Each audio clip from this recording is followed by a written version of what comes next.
वर्णन किया भविष्य पुराण में। मान लो घर के बुजुर्ग, घर के पितर, मरे हुए व्यक्ति जो मर चुके हैं, वो सपने में आपको नजर आ रहे हैं और लगता है कि हमारे घर की दीवार पर बैठे हैं या पेड़ पर बैठे हैं या वृक्ष पर बैठे हैं। स्वप्न में आप उनको ऊपर बैठा हुआ देख रहे हो तो समझ लेना कि कहीं ना कहीं हमारे बच्चों की तरक्की का योग बन गया है और बच्चों का या तो विवाह होगा या उसकी नौकरी लगेगी, या तो तरक्की हो रही है या विवाह होगा या नौकरी लगेगी, निश्चित है। ये भविष्य पुराण का,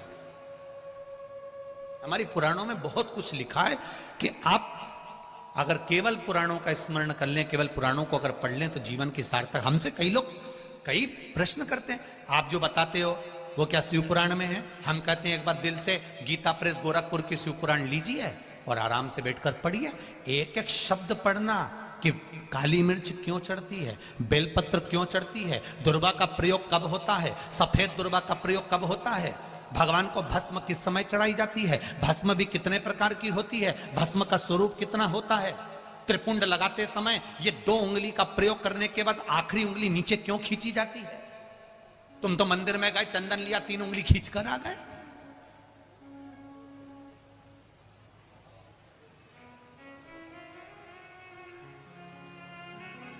उसको समझो कि उसका कारण क्या है।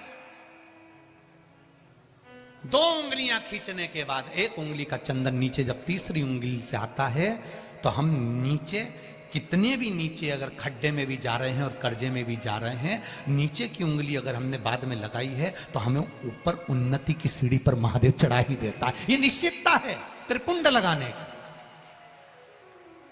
ये त्रिपुंड लगाने की निश्चितता है हमारी।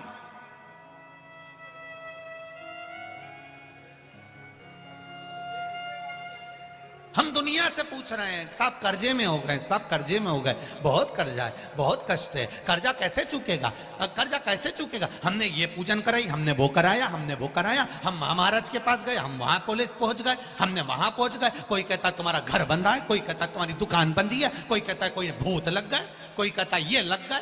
कुछ नहीं लगा, ये कर्म की गति है, कर्म की गति।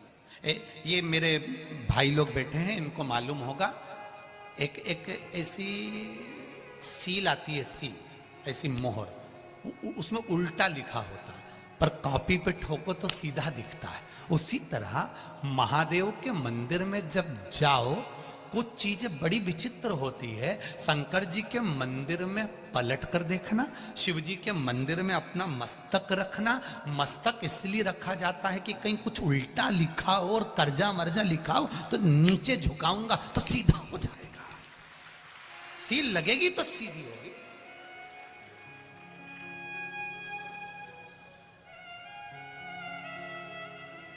हम कई बार माताओं से कहते हैं आप जल चढ़ा कर आई हो, आपके पास में चंदन नहीं है, आपके आसपास में कुछ भी सामग्री नहीं है और आपको लग रहा है कि आज मुझे बाबा को त्रिपुंड लगाना है, कुछ नहीं है, तो भी ये उंगली तो भगवान ने दी है, लगा दिया, हो गया।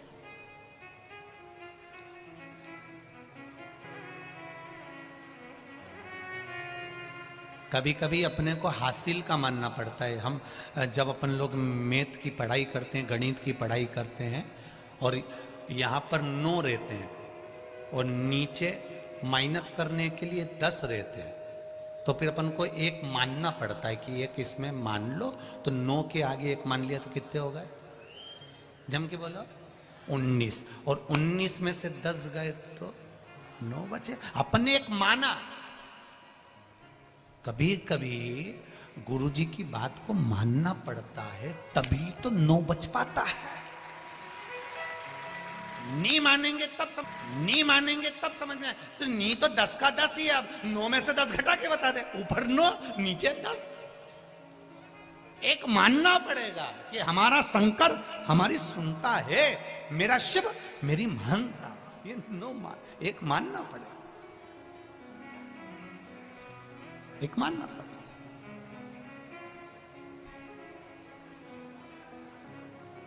तब हमें कुछ प्राप्त हो।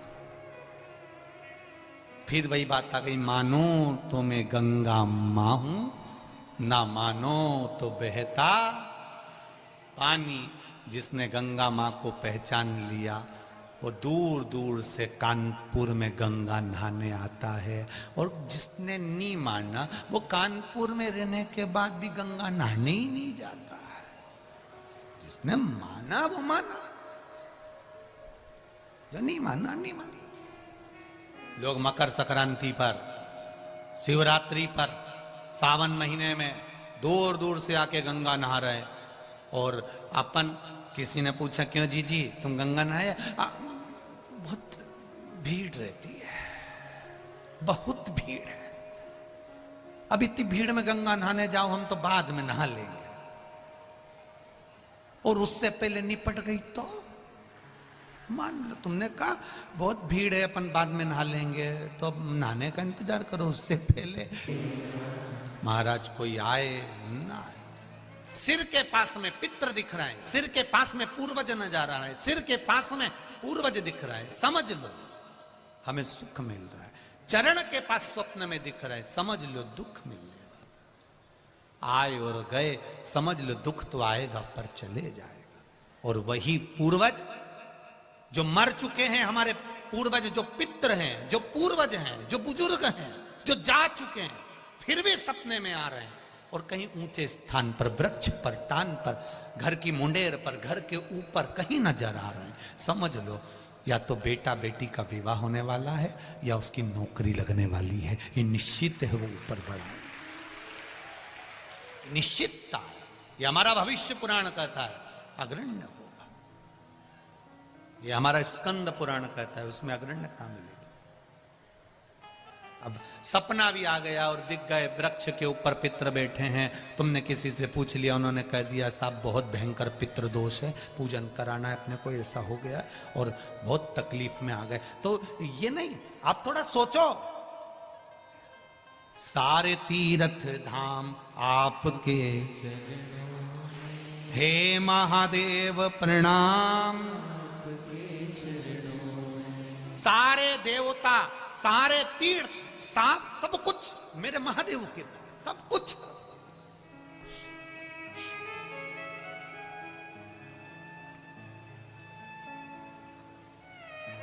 सब कुछ है उसके पास,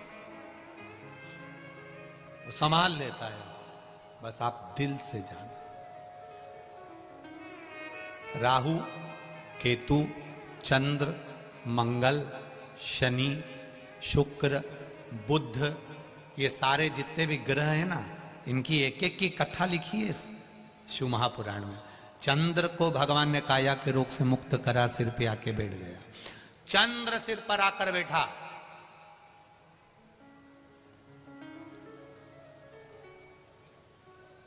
केतु का गला कटा, राहु का गला कटा, भागे। कहां जाएं? शिव जी के पास। भगवान ने पूछा क्या चाहते हो? आपके चरणों में रहना। शिव जी ने कहा जटा के अंदर बैठ जाओ। चंद्र बाहर, राहु केतु अंदर। चंद्र के पसीने छूटने लगे, ये तो हमें खा जाएगा। चंद्र ग्रहण सूर्य ग्रहण होता है तो इसी में उनको लगा ये हमें खा जाएगा। शिव जी कहते किसी की हिम्मत नहीं है, चुपचाप बैठे रहे चंद्रमा, कुछ नहीं होगा, बैठे रहे वहीं पे। चंद्रमा बैठा, अंदर राहु केतु बैठे हुए। थोड़ी देर बाद पृथ्वी का पुत्र मंगल आ गया। प्रभु क्या हुआ? मुझे नष्ट करने का सोच रहे हैं लोग, मुझे बर्बाद करने का सोच रहे हैं, श्राप दिया जा रहा है। भगवान कहते क्या चिंता करता है? जहां मैं बैठा हूं, जहां से मेरे शिवलिंग का पानी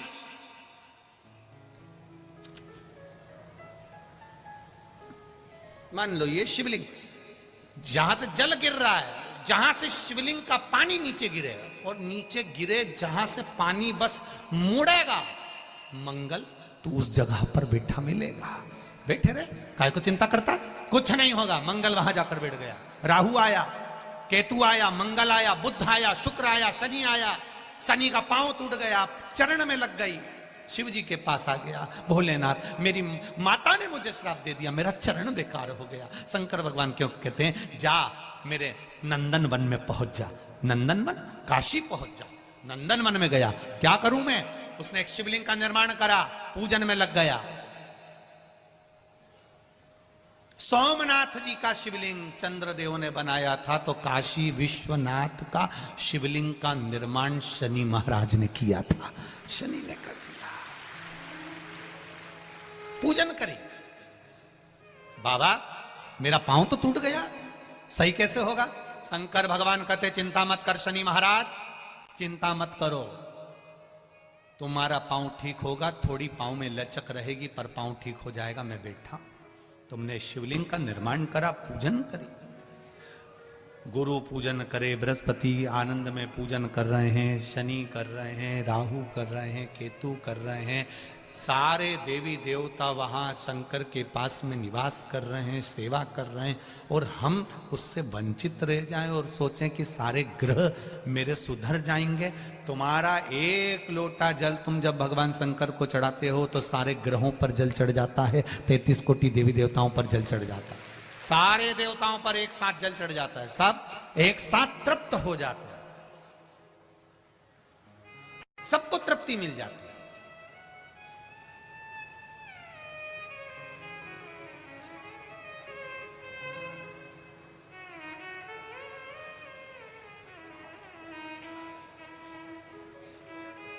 बस उस पर विश्वास, भरोसा पूर्वक, मुझे तेरा ही सहारा है।